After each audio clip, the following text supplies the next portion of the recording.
Au menu ce soir, qui est derrière le rassemblement au discours raciste tenu samedi à Shawinigan?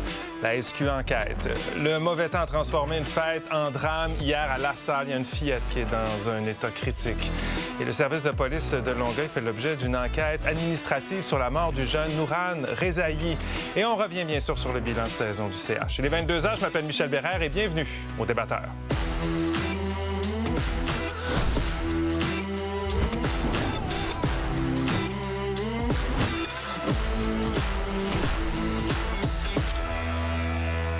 Autour de la table ce soir, on a Victor, Alain, Justine et Jacinthe. Bonsoir à vous quatre. Début de l'avant-dernière semaine de la saison des débatteurs. Il nous reste que 8 débats d'ici la fin de la saison. Je sais que vous allez y donner toute votre énergie comme d'habitude.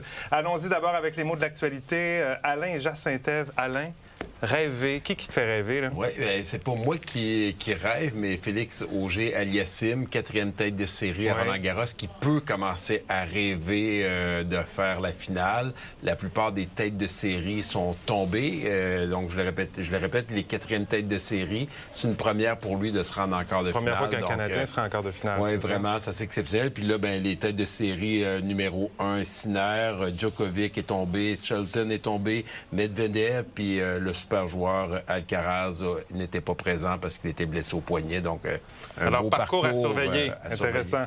Jacinthe, enfin.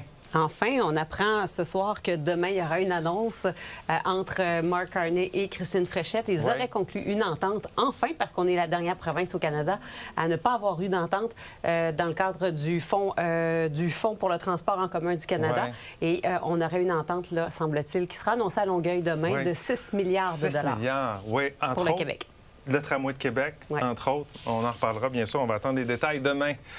Maintenant, parlons de ce qui fait beaucoup jaser depuis maintenant quelques jours, un rassemblement à caractère raciste qui s'est tenu en fin de semaine à Shawinigan. Il y a une vingtaine d'individus masqués qui ont brandi la banderole que vous avez vue, sur laquelle on pouvait lire « Je me souviens d'un Québec blanc ». Ça a suscité une vague d'indignation partout au Québec. D'ailleurs, on a appris aujourd'hui que la Sûreté du Québec va enquêter pour déterminer s'il s'agit d'une incitation à la haine. Résumé, Samuel Bideau. La manifestation suprémaciste blanche s'étant déroulée samedi à Shawinigan continue de faire couler beaucoup d'encre. Différents élus se sont prononcés sur la question, dont Christine Fréchette, qui a condamné l'événement sur les réseaux sociaux. Mais qui se cache derrière cette manifestation? Eh bien, si la SQ n'a rien pu confirmer pour le moment, les différents experts s'accordent à dire qu'il pourrait s'agir du groupe canadien anglophone d'extrême droite, les Second Son. Fondé en 2024, le réseau milite pour des concepts de pureté du sang et de respect des traditions. Et s'ils n'ont pas revendiqué l'événement sur Facebook, le modus operandi, l'accoutrement ainsi que les revendications laissent penser aux experts qu'il s'agit bien de ce groupe d'extrême droite. Donc c'est un groupe, un réseau en fait militant, accélérationniste, suprémaciste blanc, qui est bien implanté au Canada. En fait, là, on compte environ une quinzaine de chapitres qui sont distribués à travers le pays. Mais une telle manifestation est-elle légale? Eh bien, c'est là qu'il y a une zone de flou selon les experts, notamment sur cette banderole où il est indiqué « Je me souviens d'un Québec blanc ».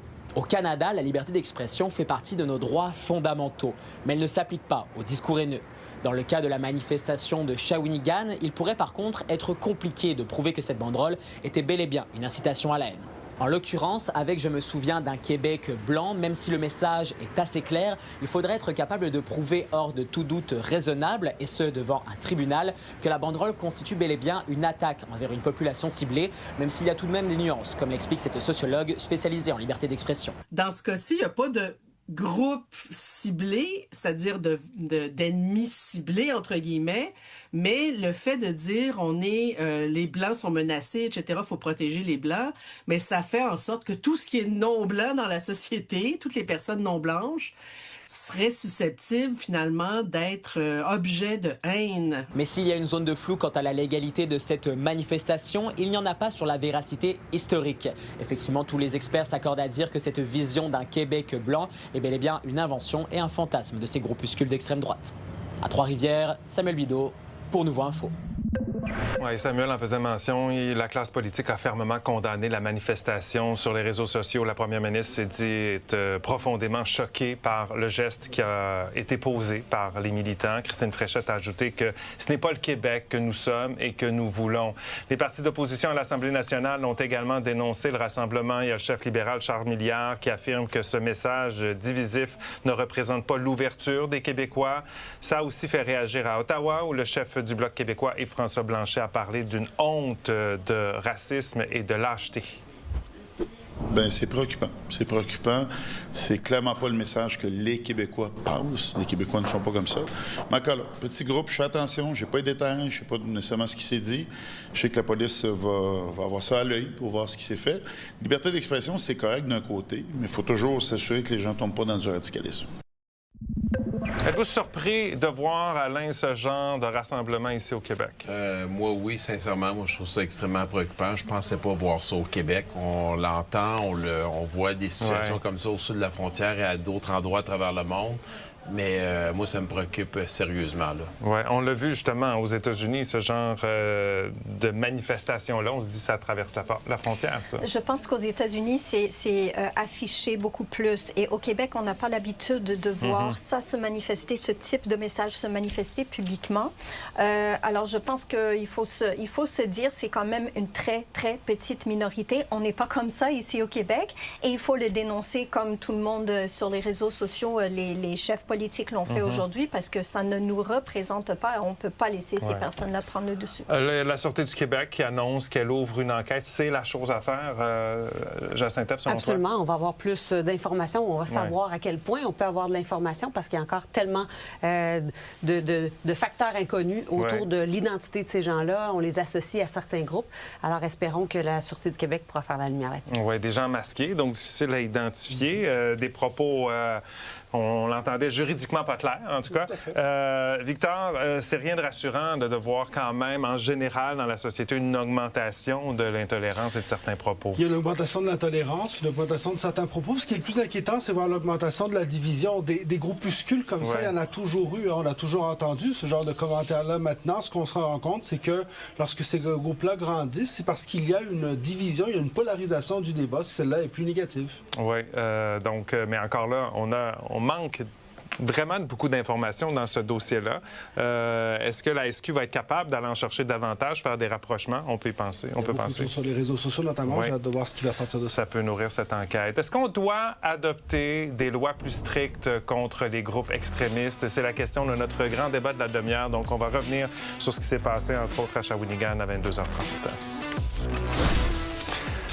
Ça devait être une fête communautaire sympathique dans l'arrondissement La Salle à Montréal, mais ça s'est transformé en véritable cauchemar. Un jeu gonflable a été emporté par de violentes rafales de vent en fin de semaine. Hier, en fait, il y a 11 personnes qui ont été blessées, dont plusieurs enfants. Et là, il y a une fillette de 3 ans qui est toujours dans un état critique ce soir. Résumé, Alicia Miljour. La fillette aurait été dans le jeu gonflable quand il aurait été projeté dans les airs. Et je me trouve présentement dans le parc là, où cet événement s'est déroulé. On peut voir derrière moi le jeu gonflable qui est entouré d'un périmètre de sécurité. Et la fillette a été transportée là, un peu plus tôt hier à l'hôpital de Montréal pour enfants pour soigner ses blessures. Un autre enfant et 4 adultes ont eux aussi été transportés à l'hôpital. Et je me suis entretenue plutôt avec Urgence Santé pour avoir un peu plus de détails sur la situation. Rapidement, on avait mis plusieurs véhicules en route. On a déployé plus de 15 personnes, là, des paramédics, des gestionnaires, des soins avancés pour répondre rapidement à l'événement. Parce que selon nos informations, comme mentionné tantôt, on avait plusieurs personnes d'impliquées. J'ai pu aussi m'entretenir avec une voisine un peu plus tôt qui a vu le jeu gonflable s'élever dans les airs à plus de 30 pieds à partir de sa fenêtre. Ensuite, elle s'est dépêchée à venir dans le parc où elle a vu des enfants qui étaient immobilisés sur le sol, des adultes aussi. Une vraie situation de terreur. Elle entendait les cris des parents qui étaient paniqués. Et la voisine ne souhaitait pas être identifiée. Par contre, j'ai réussi à parler avec quand même là, une témoin de l'événement, une bénévole d'un club d'âge d'or qui était présente. Moi, j'étais choquée parce que je savais qu'il y avait des enfants dedans. Puis, mon Dieu, j'ai pas de paroles. C'était comme un chaos. J'espère que l'autre enfant qui est en critical condition, il va voir un miracle pour elle. Et la même voisine à qui j'avais parlé plus tôt m'a dit qu'elle s'était entretenue avec la propriétaire des jeux gonflables qui avaient été loués directement à l'événement. Elle lui aurait dit qu'il n'y avait pas d'installateur qui était disponible cette journée-là, donc elle aurait dû elle-même faire l'installation des jeux gonflables. Et du côté de la paroisse qui a organisé l'événement, le pasteur se dit préoccupé et invite les fidèles à prier pour la fillette. À Montréal, Alicia Méjo pour Nouveau Info. Josette, on ne peut pas faire autrement que d'avoir une pensée pour la famille de l'enfant, également les autres. L'enfant lui-même, qui est toujours dans un état critique, rappelons-le. Les autres victimes également de cet accident-là. Oui, on pense à toutes ces familles qui ont été touchées et qui resteront certainement avec des séquelles, des traumatismes de cet événement complètement inattendu et spectaculaire. On va peut-être aussi se mettre à réfléchir sur l'importance de piquer ces jeux-là dans le sol. Oui, absolument. Parce qu'on n'est pas toujours conscient de quel point ça peut mal virer quand on utilise ce genre de jeu gonflable. Tu as déjà utilisé ça pour une fête de tes enfants? J'en ai déjà loué pour les enfants. Oui. Et quand j'ai vu l'événement, c'est vrai qu'hier, le vent s'est levé très rapidement. Oui. Et donc, à ce moment-là, le temps de réaction est plus compliqué. Et ces jeux-là sont très grands, mais c'est sûr qu'ils se soulèvent rapidement. Les événements d'orage sont très violents et de plus en plus drastiques, d'ailleurs. Alors, il faudra y penser à la sécurité de ces jeux-là. Ça te rappelle une histoire, toi aussi, quand tu étais mère? Oui, quand j'étais maire, mais j'étais surtout organisateur d'un tournoi de soccer. Et on organisait une zone pour les enfants, pour les occuper. Puis on faisait venir ces jeux gonflables. Puis dans ce cas-ci, c'était pas un enfant, c'était un adulte qui était tombé dans le jeu. Puis on a été poursuivis, on a dû payer une compensation, une chance qu'on avait nos assurances. Et ça me rappelait, quand je voyais ça, l'importance de les installations, de la surveillance, parce qu'on peut passer au travers aussi de très haut dans certains jeux. Il faut apprendre de ces événements-là, parce que c'est pas parce que ça ne levait pas avant que là, avec les changements climatiques, les bourrasques parfois plus surprenantes, il faut s'attendre à ce que tout peut arriver à un moment donné. Oui, il faut commencer à réfléchir peut-être à quel type de jeu qu'on va installer. On le dit pour nos infrastructures, mais la même chose est vraie pour ce type de jeux gonflables-là, parce qu'on le sait, avec les changements climatiques, ce genre d'orage risque d'être plus fréquent, plus intense en raison du réchauffement planétaire, et ce n'est pas une prédiction, c'est déjà en train d'arriver. Alors, nos pensées pour les jeunes victimes, leurs familles également. À venir à l'émission. Encore un soir, encore une heure. Ouais, pas encore un soir, mais encore 10 soirs. Céline ajoute des dates de spectacle au printemps prochain. Toujours à Paris, on en parle en fin de bulletin. Un souffle, une erreur. On revient sur l'affaire entourant la mort de Nourane Rezaï aujourd'hui. Vous vous souvenez, il est abattu par un policier de Longueuil en septembre 2025. Ça rebondit dans l'actualité. Pourquoi? Parce que le ministre de la Sécurité intérieure, Yann Lafrenière, a déclenché une enquête administrative en lien avec l'intervention policière qui a mené à la mort du jeune de 15 ans. C'est la mairesse de Longueuil, Catherine Fournier, qui en avait fait la demande en décembre dernier, après avoir appris plusieurs manquements présumés aux obligations légales et réglementaires du service de police. Pour en parler, on va joindre tout de suite André Gélina, ancien sergent détective au service de police de Montréal. Salut, André, comment ça va? Salut, Michel, ça va bien, toi? Ça va bien, merci. Merci d'être avec nous ce soir. L'enquête administrative doit faire la lumière sur quoi exactement? Explique-nous. En fait, ce qu'il faut comprendre, c'est que l'enquête administrative découle de la demande de la mairesse qui a fait cette demande-là au ministre de la Sécurité intérieure, Yann Lafrenière, à savoir faire la lumière sur pour quelles raisons il s'est écoulé 1h36 entre l'événement et l'appel au BEI pour les informer qu'il y avait une enquête à mener. Donc, comprendre justement le temps, pourquoi ça a pris tant de temps. C'est pas habituel qu'un maire ou une mairesse demande une enquête sur son propre corps de police. Non, c'est pas habituel, mais ce qu'il faut comprendre, c'est que, comme vous l'avez dit, c'est vraiment une enquête administrative. C'est pas une enquête qui va se pencher sur est-ce que le policier était justifié de faire feu. Il n'y aura pas de conséquences criminelles là-dedans. C'est vraiment d'arriver et d'explorer la raison pour laquelle il y a eu ce délai-là. Et à ce moment-là, ça va aussi fournir probablement une interprétation plus précise de sans délai. Est-ce que c'est immédiatement? Est-ce que c'est lorsque les circonstances le permettent? C'est ce qui va faire la lumière là-dessus. Il va probablement amener aussi des suggestions pour l'avenir afin d'éclairer le corps de police. Donc, ça pourra servir pour le service de police, mais de Longueuil, mais peut-être pour tous les services de police. Est-ce que l'enquête du ministre Lafrenière arrive trop tard, selon toi? Non, absolument pas. En fait, il faut saluer justement cette décision-là parce que ça aurait été facile pour le ministre de succomber aux pressions, là, évidemment, de la communauté, mais ça n'aurait pas été souhaitable de se ramasser avec 2 enquêtes qui se chevauchent. Parce qu'en même temps, on ne veut pas nuire à l'enquête, évidemment, qui examine l'ensemble des faits lorsque la personne a été blessé, a été tué par le policier. Mais aussi, il y avait l'autre enquête du SPVM qui regarde les faits qui se sont produits avant l'événement. Et je pense que c'est courageux de sa part d'avoir attendu justement pour ne pas nuire à rien.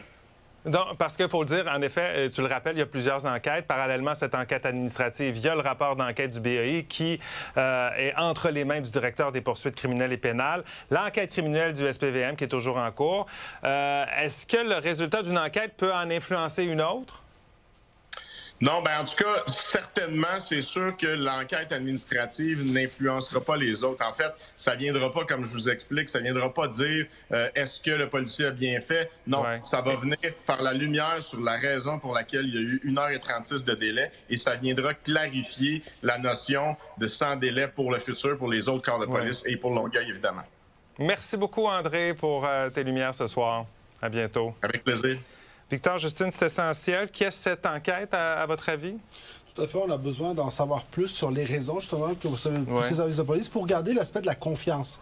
La confiance, la perception de justice, elle est essentielle dans ce cas-ci. Ben oui, puis je me mets à la place de la mairesse aussi. Elle est à la tête d'une ville, donc par défaut, elle est aussi à la tête de la force policière qui doit rapporter au maire ou à la mairesse d'une ville. Et il y a quand même eu la mort d'un enfant. Alors je pense qu'en tant que mairesse, pour elle, ça doit être d'autant plus important d'aller jusqu'au fond des choses. La mairesse a bien fait de mettre de la pression? Elle a très bien fait. Puis je pense que Yann Lafrenière, le ministre de la Sécurité publique, a bien répondu. Puis comme on le disait, certains disent trop tard. Moi, je dis vaut mieux que ça l'arrive, même si c'est tard. C'est jamais trop tard pour ce genre d'enquête. Puis j'espère que ça va être rendu public. C'est ça qui va être important. Bon, la mairesse avait quand même amené ça, je pense que je disais en décembre tout à l'heure. Ça arrive tard un peu, selon toi, Jean-Sachet? Moi, je trouve ça tard. Je comprends, là, on a quand même un expert qui vient de dire que les délais sont acceptables, mais je trouve ça quand même tard pour le commun des mortels qui regarde la situation. Je m'interroge beaucoup. Il y a un enfant qui est décédé dans ces circonstances-là. Et plus d'enquêtes, plus d'enquêteurs, plus d'éclairage le plus rapidement possible. Il me semble que ce serait mon premier réflexe. Oui, puis qu'on comprenne bien qu'est-ce qui s'est passé, pourquoi, dans les circonstances également, les règles entourant tout ça. On va suivre ça. Sondage Express en ce lundi, ça porte sur la fin du parcours du Canadien en série. On va vous en parler dans un moment. On va faire le bilan de la saison. On vous demande, malgré l'élimination de vendredi, est-ce que vous êtes satisfait, somme toute, des performances du tricolore cette année? Allez répondre à la question pendant la pause. On aura l'avis de nos débatteurs, d'ailleurs, au retour. Et si vous avez des commentaires à partager avec moi, vous connaissez mon adresse. C'était l'heure du bilan aujourd'hui pour les Canadiens de Montréal à la suite de leur élimination par les Hurricanes vendredi. La direction a admis qu'il restait pas mal de travail à faire avant de pouvoir soulever la Coupe Stanley. Les joueurs ont reconnu que leur contribution n'avait pas été suffisante, mais tous sont optimistes pour la prochaine saison. Certains pourraient toutefois ne pas être de retour en septembre. C'est le cas de Brendan Gallagher. Il n'a pas pu d'ailleurs retenir ses larmes alors qu'il a confirmé ce que plusieurs partisans redoutaient.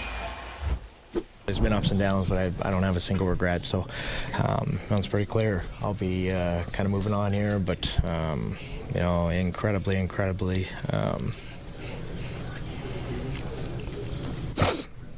Sorry. Jeez. No, I'm just very fortunate. Oui, c'est un moment émotif. Victor, est-ce que tu t'es remis de l'élimination de vendredi? Non, pas encore. Non? Jusqu'à la saison prochaine, dans le fond. Mais je pense que je suis pas le seul. Très fier de la saison du Canadien, mais quelques regrets. Et parmi les regrets, de ne pas avoir eu l'occasion de voir une dernière fois sur la patinoire du Centre Bell, Brendan Gallagher, un guerrier qui a été là pendant les plus mauvaises années de l'équipe. Je trouve ça dommage. J'aurais aimé le voir pendant cette série-là contre les Hurricanes. Alain, satisfait de la saison tout de même? Oui, moi, très satisfait. Puis moi, je vis d'espoir. C'était l'équipe la plus jeune pendant les séries. Ils nous ont donné une saison qui est exceptionnelle. Puis nous autres, en plus, à Victoriaville, on avait Philippe Danault qui est revenu à Montréal. Fait que dans mon coin de pays, tout le monde est super heureux. Fait que je pense qu'on va avoir des belles saisons qui s'en viennent avec le noyau de joueurs. Au-delà de ce qu'ils ont donné sur la glace à Saint-Ève, il faut rappeler l'effet rassembleur des séries. Là. Oui, ça nous a fait du bien. On était tous en convergence d'humeur positive. Oui.